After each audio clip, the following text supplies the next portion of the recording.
আসসালামু আলাইকুম আমার বন্ধুরা। আজকে রিয়েল এস্টেটের ক্লাসে আলোচনা করব এই বাড়ি বা সম্পত্তি ক্রয় করার জন্য মর্গেজের বা লোনের ব্যাপার স্যাপার। আমি এমন অনেককে দেখেছি যারা নাকি ভালো একটি জব করে, প্লাস সেই কোম্পানি থেকে বা সেই প্রতিষ্ঠান থেকে বাড়িঘর করার জন্য আপনাকে তারা ওই এমপ্লয়ীদেরকে 2%, 3%, 4%, 5% হারে লোন দেয়।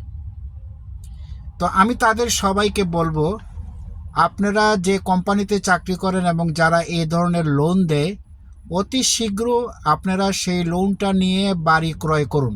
এটার কারণটা হচ্ছে আগামীতে আপনার এই চাকরিটা নাও থাকতে পারে।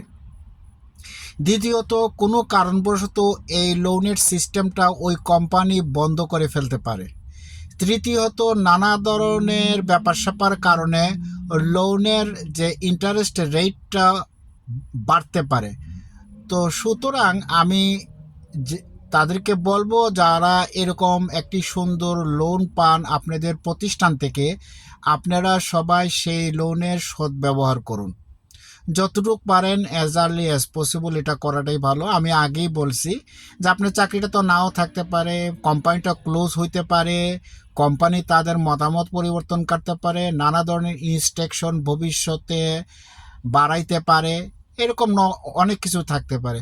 তা আপনাকে যদি কোনো কোম্পানি, যে কোম্পানিতে আপনি চাকরি করেন, তাদের এমপ্লয়ীদেরকে তারা নানা ধরনের সুযোগ সুবিধা দেয়, আমি এমন অনেকেই দেখছি যারা সেই সুযোগটা পাইয়াও সদ্ব্যবহার করতে পারে না। তো তাদেরকে বলবো, আপনারা বাড়ি ক্রয় করুন বা ভূসম্পত্তি যেটা ভালো লাগে আপনাদের সেটা ক্রয় করুন।